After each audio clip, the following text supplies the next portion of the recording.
We're here at the Panamá Restaurante in Mazatlan having lunch. And if someone were to ask us where our favorite restaurant is in Mazatlan, we'd probably say right here at Panamá. I know there's some people that might laugh at that because there are so many places here that might seem more Mexican authentic. And there are places beyond this, more fancy. This is kind of cafeteria style. So there are certainly higher end restaurants with nice, pretty looking food, good tasting food. But this is sort of a middle ground, and in terms of the amount of food that they offer, it's a huge menu. You're bound to find something that you like. When your food comes, there's plenty of it. You're not going to go away hungry. It tastes good. The price is very reasonable. My wife and I can eat for around $25. It's fairly rarely more than $30 total, including the tip. The very first place we ate when we came to Mazatlan was here at Panamá. We both got the salad, and the bowl was huge, so it kind of had us at salad. Now we've gotten to where we both order the same thing when we come anymore. I like to get the Super Trio Panamá, which is 3 tacos. One of them is chicken, the other is steak, the other is shrimp, and it's just loaded with meat. I try to eat a high protein diet, and I certainly get a good dose of protein when I come here.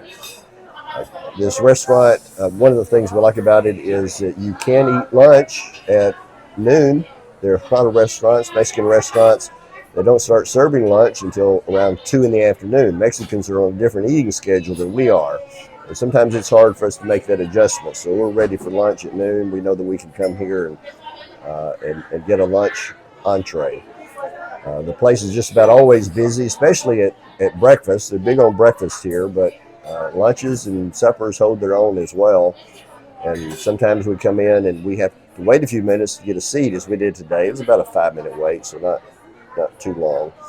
But the waiter came out pretty quickly. The food usually comes pretty quickly. I mean, the service is good. So Panamá is sort of hard to beat. Now, I tried to do a little research to find a bit about the beginning of this restaurant. I don't know that there's any special meaning or significance to the name Panamá. It's not related to the country. It started here in Mazatlan as a grocery store back in the 1970s. And the wife of the man who started the grocery store made some bakery items, started selling them in the store, and they did so well it just kind of took off, and so that was a big part of the store. And one thing leads to another, and finally in 1982 they opened their very first restaurant here in Mazatlan. It's continued to expand. They have a number of restaurants and also standalone bakeries in the city. There's a restaurant in Sabalo country that overlooks the ocean. There's a new one that's been built in the marina area, which is very large and very nice and seats about 600 people. But whatever part of town that you stay in, you're likely to easily be able to find a Panamá restaurant. The restaurant, just as kind of a side note here, if you're here in the summer, this one in particular we know has a great air conditioner. It gets really hot here in the summertime, so if you're looking for a place just to cool off, it's a great place to come. They have great drinks as well, and all through the video here I'll be showing you some pictures of the food and drinks I'm talking about. But again, all around, in terms of the amount of food that you get, the quality of food, the price that it is, it's hard to beat. There are restaurants all over the state of Sinaloa. I don't think there are any outside of the state, so it's pretty much limited here to the state that Mazatlan is in, and Mazatlan is kind of where it all began.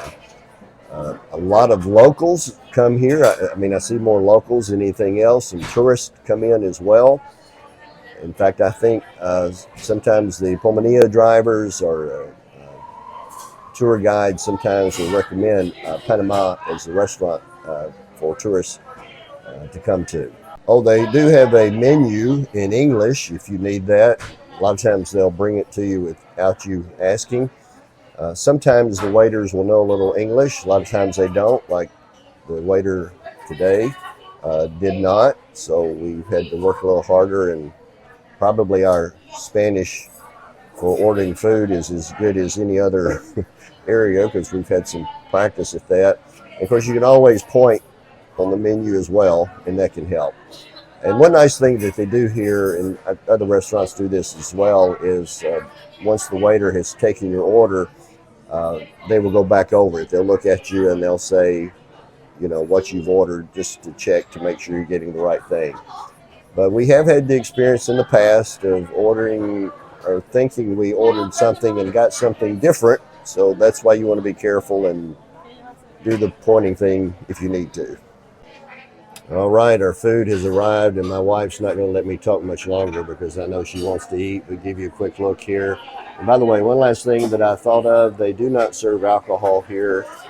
I saw a cruise group of people come in, sit down one day, and when they found that out, they got up and they left. So if there's not enough booze on the cruise, this may not be the place you want to come. Otherwise, if you want to get a great meal, I do highly recommend Panamá